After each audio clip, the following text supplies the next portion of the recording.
बहते हुए दरिया जैसी एनर्जी थी उसमें। यही अदा उसकी सबसे ज्यादा प्यारी थी। वो डैडी की कातिल नहीं हो सकती। अरे वो तो उन्हें अपनी जान से भी ज्यादा प्यार करती थी। तुम चलो मेरे साथ, मैं तुम्हें वादा करता हूँ कि 2 घंटे के बाद मैं तुम्हें घर पहुंचा दूंगा। विश्वास करो मेरा, तुम्हें बिल्कुल पछतावा नहीं होगा। आज का ये मिलन तुम्हें जिंदगी भर याद रहेगा। मेरे लिए इस मकान को छोड़ना वैसा ही है जैसे आत्मा के लिए शरीर छोड़ना। मेरी जिंदगी के 10 सालों का एक एक पल इस मकान के कोनों में बसा हुआ है ऋषभ। कुछ भी हो स्वेतलाना, वसीयत के असली या नकली होने का हम पता लगा ही लेंगे।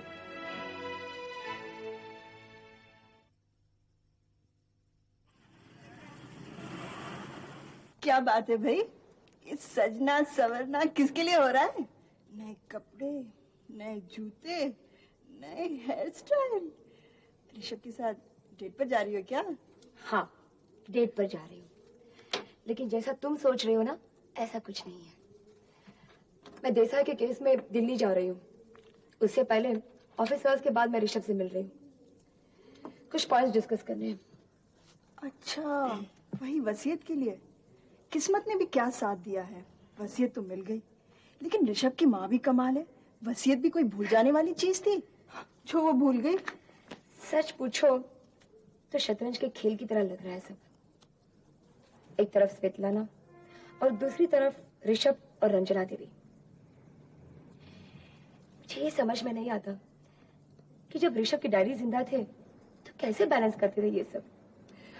मगर अगर ये वसीयत असली है तो तुम्हारा केस तो और आसान हो जाएगा। सो तो है, मगर मैं दुआ करती हूँ कि ये वसीयत नकली हो ताकि मैं इस केस को सालों तक चला सकूं। ये तो ऋषभ के साथ बहुत बुरा होगा। वकीलों की फीस दे देते बूढ़ा हो जाएगा।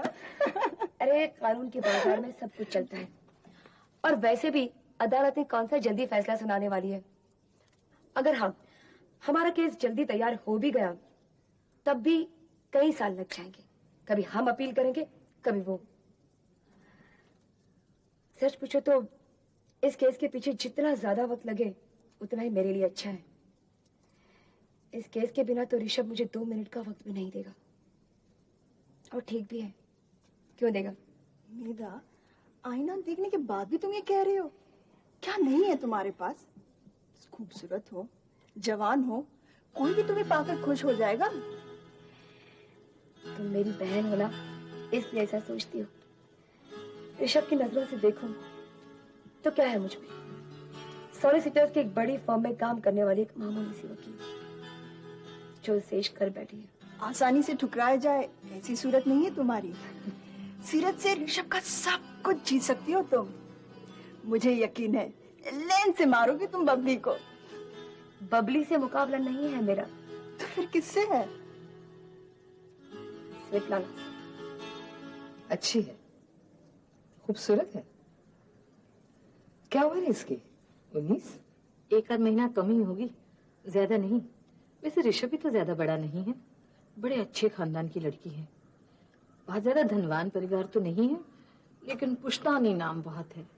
माँ नेपाल के राणा परिवार की 4थी पीढ़ी से है और बाप पेशवा खानदान की 8वीं पीढ़ी से। पढ़ी लिखी तो है ना? मेरा ऋषभ कैम्ब्रिज में पढ़ा है। हाँ, मसूरी बोर्डिंग स्कूल में पढ़ रही है और स्विट्जरलैंड भी तो जाके आई है पढ़ने के लिए। हाँ, वो भी तो एक तरह की पढ़ाई ही है। वो फिनिशिंग स्कूल में खाना पकाना, ड्रेस डिजाइनिंग, वेस्टर्न डांस और अपनी सोसाइटी में कैसे उठना बैठना वो सब सीख कर आई है। सच कहती हूँ, आज के युग की बड़ी अच्छी लड़की है। मेरा बेटा बहुत ऊंचे माहौल में पला है, उसका टेस्ट भी बहुत हाई है। आसानी से उसे कुछ पसंद नहीं आता। वैसे लड़की का नाक कुछ फ्लैट नहीं है और रंग भी इतना गोरा नहीं है। रंजना जी, आजकल के जमाने में अच्छी लड़कियां मिलती कहाँ हैं जो इंसान चुनने लगे। और फिर ये लड़की तो बिल्कुल कच्ची मिट्टी की तरह है। जिस तरह की गुड़िया बनाना चाहोगी बन जाएगी, और इससे अच्छा खानदान तुम्हें मिलेगा नहीं। लेकिन मैं तो सिर्फ इतना जानना चाहती हूँ कि ये लड़की ऋषभ के लायक है। तुम तो जानती हो मेरा ऋषभ एक नामचीन परिवार की इकलौती औलाद है। उसके भाई बहन भी नहीं है, इतने बड़े बिजनेस का अकेला मालिक है। अगर वो चुनना चाहे तो बाहर भीड़ लग जाए। ठीक है, तो फिर मैं ये रिश्ता कहीं और ले जाती हूँ। वैसे लड़की वाले थोड़े जल्दी में तो थे, लेकिन सिलेक्शन के लिए लाइन में नहीं खड़ा करेंगे वो लड़की को। लेकिन इसमें इतना बुरा मानने की क्या बात है? ये सब रिश्ते एक पल में तय तो नहीं हो सकते ना। हजारों बातें देखनी परखनी पड़ती हैं। तुम ऐसा करो, ये तस्वीर यहाँ छोड़ जाओ। किसी दिन मूड देखकर ऋषभ से बात कर लूंगी। ठीक है, हो सकता है ऋषभ के दिमाग में कोई और बात हो। मेरा मतलब वो किसी और को चाहता हो। अपने बेटे की चाहत का दायरा जानती हूँ मैं।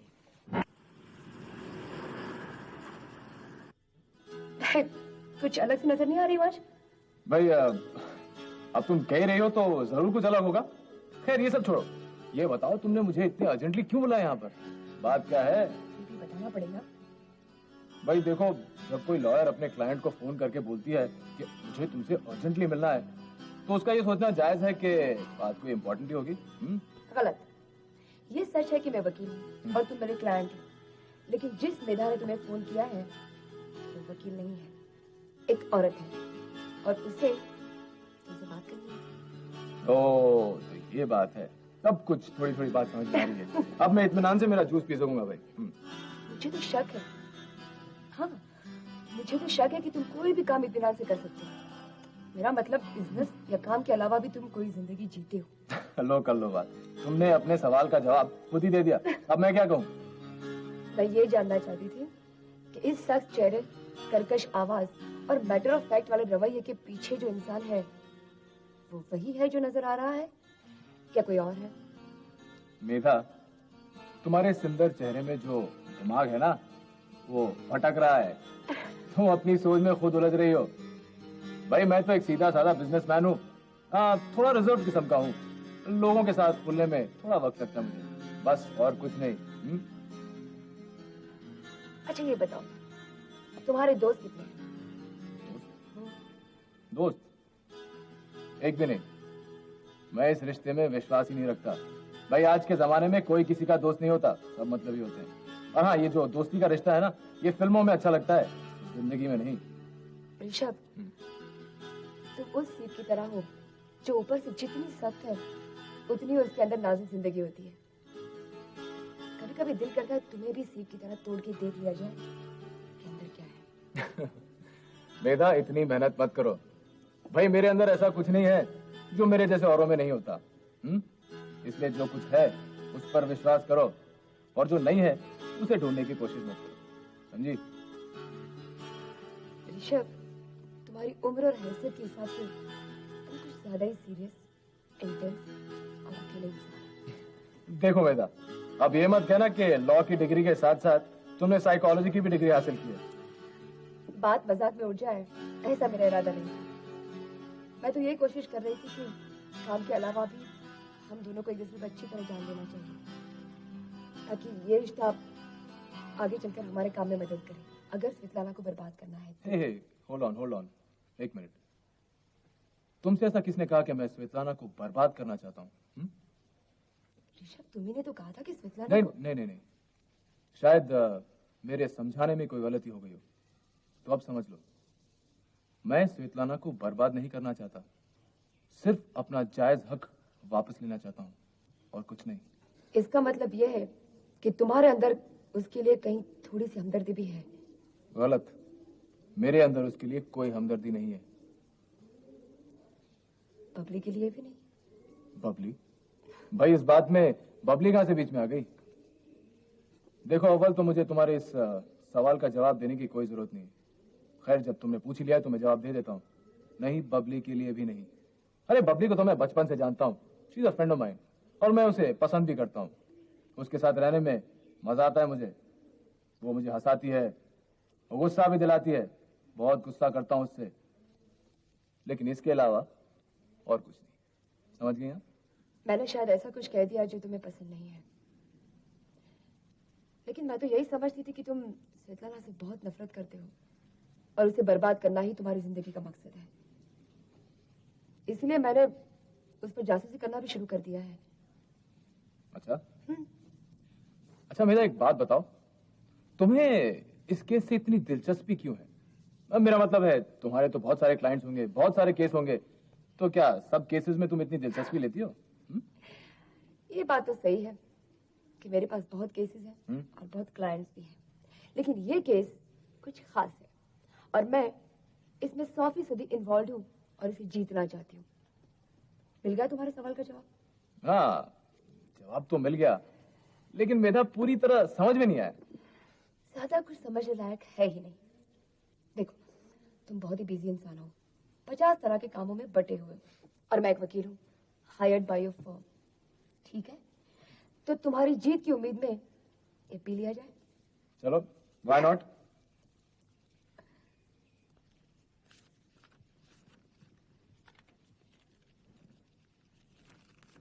कोई खास बात बेटे?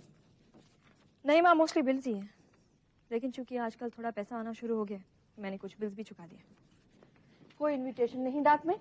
मुझे याद है जब केशव जिंदा था तो हफ्ते में 8-10 इनविटेशन आया करते थे और तुम लोग उसे फाड़ दिया करते थे।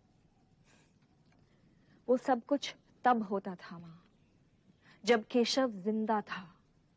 वो सारे दावतनामे उसकी पोजीशन के लिए आते थे, उसके स्टेटस की वजह से, और मेरा नाम उनमें इसलिए होता था कि मैं केशव मल्होत्रा नाम के इस इंपॉर्टेंट आदमी से जुड़ी हुई थी। लेकिन तुम्हारी पोजीशन तो अब भी है। इंसान मर जाता है, रिश्ता तो नहीं मरता बेटे। माँ, हकीकत से नजरें चुराकर कुछ नहीं होगा।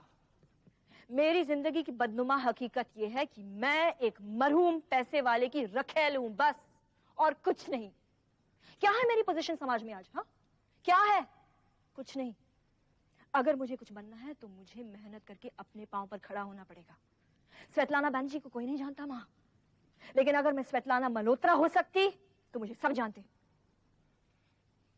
ये मेरी बदकिस्मती है माँ कि मुझे उसकी पत्नी, उसके बच्चों की माँ बनने का मौका तो मिला, मगर इस रिश्ते के कागजों पर समाज की मोहर नहीं लग सकी।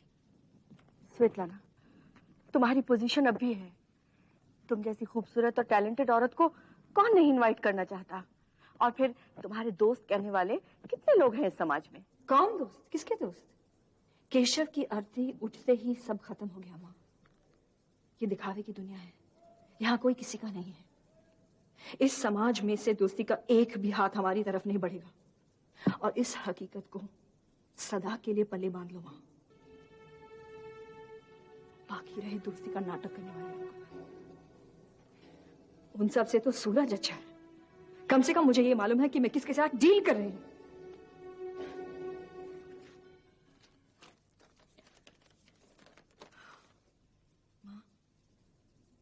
माँ, जल्दी देखो, मुझे यकीन नहीं हो रहा है। अरे, ये किसने भेजा है ये चेक? 5 लाख का? जरा देखो तो किसका सिग्नेचर है ये? मेरी समझ में तो कुछ नहीं आ रहा है। तो ये शायद बैंकर का सिग्नेचर है, लेकिन बैंकर मुझे 5 लाख क्यों भेजेगा? नहीं, इसका मतलब है ये किसी के कहने पर हुआ है, लेकिन कौन? ये कहीं आर्यमन तो नहीं? आर्यमन? आर्यमन कैसे हो सकता है माँ? पिछले 10 सालों से हम दोनों में कोई लिंक ही नहीं रही, और फिर उसे कैसे मालूम हो सकता है कि मुझे इस वक्त रुपए की सख्त जरूरत है? नहीं, आर्यमन नहीं हो सकता है।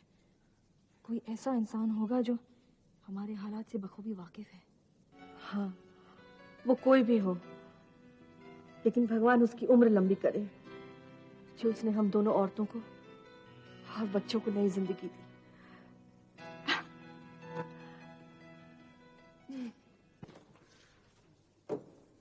हाँ, एक बात और, मर्द मेहमान नहीं, ट्रांजिस्टर स्टोव, बिजली का चूल्हा भी नहीं, और सिगरेट शराब भी नहीं, कोई और आदमी नहीं, शोरगुल नहीं, और रात को कपड़े धोना और टेलीफोन नहीं। बाथरूम जब चाहे इस्तेमाल कर सकती हूँ या उस पर भी कुछ वक्त की पाबंदी है? बहस बिल्कुल नहीं। जब हमने तुमको यहाँ के सारे कायदे कानून बता दिए हैं और तुमने मान भी लिया है, तो ये लो चाबी और ताला। और अगर खो गई तो नई चाबी तुम्हें बनवानी पड़ेगी। आप ये वेडिंग वेडिंग नहीं देंगी? यहाँ तो चद्दर गिलाफ कुछ भी नहीं है। ऐसा कुछ भी हमारे एग्रीमेंट में नहीं है, ये सब तुम्हें खुद अपना लाना पड़ेगा। मैडम मैंने आपको 3 महीने का डिपॉजिट दिया है। मुझे इससे अच्छी जगह मिल गई तो मैं यहाँ से चली जाऊंगी। तुम जाना चाहोगी तो कोई तुम्हें रोकेगा नहीं, मगर डिपॉजिट में से कुछ भी वापस नहीं मिलेगा। आप सुबह ब्रेकफास्ट देने वाली थी, क्या देंगी आप उसमें? 1 कप चाय, बिस्किट और टोस्ट, दोनों में से एक। जो तुम्हें चाहिए पहले फैसला करके बोल देना, ऐन वक्त पर कोई तब्दीली नहीं होगी। मेरे आने जाने का समय कुछ फिक्स नहीं है। मैं कई बारी रात को बहुत देर से आती हूँ, इसलिए सुबह देर से उठती हूँ कई बारी। तो फिर तुम्हें चाय नहीं मिल सकती, क्योंकि चाय सिर्फ 6:30 बजे तक बनती है। इसके बाद पीनी है तो बाहर जाकर पियो। यहाँ सफाई करने कौन आता है? कोई नौकरानी है? हाँ, एक लड़की है, 8:30 बजे आती है, मगर उसको पेमेंट देनी पड़ेगी, वरना खुद कर लेना। मैंने आपको इतने पैसे दिए हैं, कम से कम सफाई का खर्चा तो आप उठा सकती हैं। तुम्हारे कमरे की सफाई की जिम्मेदारी मेरी नहीं है, और ये 8,000 रुपया देकर तुमने कोई मेरे ऊपर एहसान नहीं किया है। अगर तुम्हें कमरा पसंद नहीं है तो तुम अभी भी छोड़ सकती हो। वैसे पेइंग गेस्ट का धंधा बहुत अच्छा है मुंबई में। लोगों की जरूरत को एक्सप्लॉइट करने की काफी गुंजाइश होती होगी इसमें। मुझे याद है कई साल पहले मैं बम्बई आई थी तो इससे बेहतर कमरे का और साथ में लंच और ब्रेकफास्ट का मैं सिर्फ 3,000 रुपए देती थी। अच्छा धंधा है नहीं? देखो, मैंने तुम्हें पहले भी कहा है, कोई जबरदस्ती नहीं है। तुम हमारे पास आई थी, मैं तुम्हारे पास नहीं गई थी कि आकर हमारे कमरे में रहो। तुम्हें एक दलाल लेकर आया था। ये कमरा तुम्हारी जरूरत है, तुम्हारी जरूरत मुझे नहीं है। और मुझे ये भी मत बताओ कि 1 साल पहले इसका क्या भाव था। जो आज भाव है मैं वही ले रही हूँ। और अगर तुम कहीं की महारानी हो तो अपने लिए कोई महल बनवा लो। मुझे आराम करना है, आप सुबह तक मुझे डिस्टर्ब मत कीजिएगा। मुझे डिस्टर्ब करने की कोई जरूरत नहीं है, लेकिन बात और शिकायत मुझे पसंद नहीं है। अभी अभी टीवी पर मेरा फेवरेट प्रोग्राम आने वाला है। मैं जरा ऊंचा सुनती हूँ, आवाज जरा तेज होगी। अगर नींद ना आए तो कानों में रुई लगा लेना, और अगर सर में दर्द हो तो मुझसे 1 गोली मंगा लेना, 1 रुपए की 1 क्रोसिन की टिकिया। समझी? अब मैं जाती हूँ।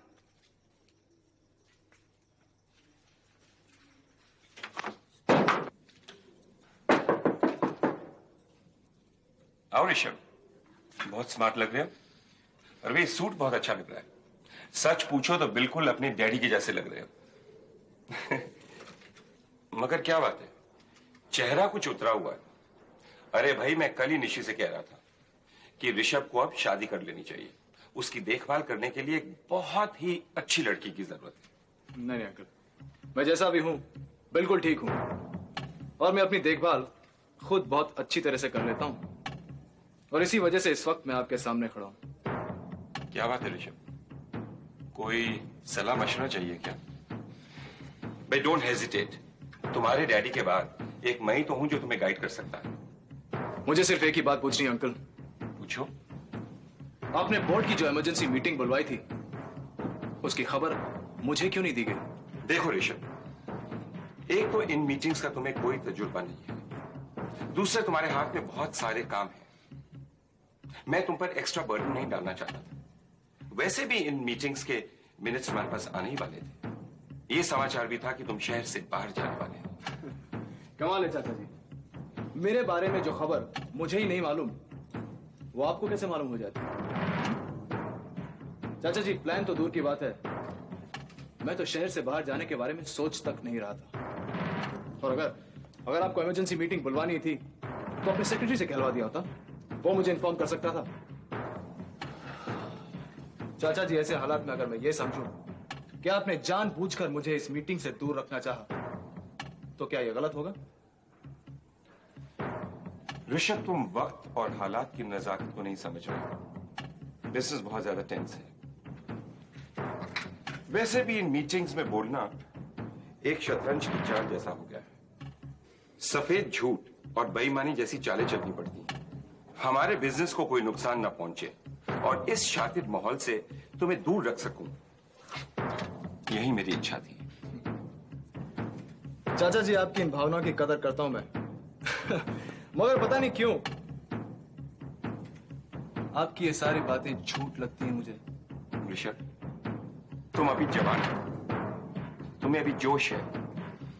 क्या पड़ा इन बातों में? तुम नए प्लान्स बनाओ, नए प्रोजेक्ट्स बनाओ। इन फालतू बातों में कुछ नहीं रखा। फालतू? चाचा जी, आप बोर्ड मीटिंग्स को फालतू कह रहे हैं? ये तो बोर्ड मेंबर्स की तौहीन हुई है ना? मेरी ये राय सिर्फ तुम्हारे और मेरे बीच में ही तो है। थोड़ी मैं बाहर किसी से ऐसा कहूंगा और ना ही तुम किसी से ऐसा कहो। क्यों? देखिए चाचा जी, मैं आपसे सिर्फ एक बात कहना चाहता हूं। आइंदा से कोई भी बोर्ड मीटिंग्स बुलाने के पहले मुझे आप जरूर खबर कर दीजिएगा। मैं मौजूद रहना चाहूंगा। अगर डैडी जिंदा होते तो वो यही चाहते और यही करते। और मैं समझता हूं कि डैडी की इन भावनाओं का आपको भी ख्याल रखना चाहिए। जब तक सारी बातें साफ नहीं हो जाती, जब तक डैडी की खाली जगह के लिए किसी को चुन नहीं लिया जाता, तब तक।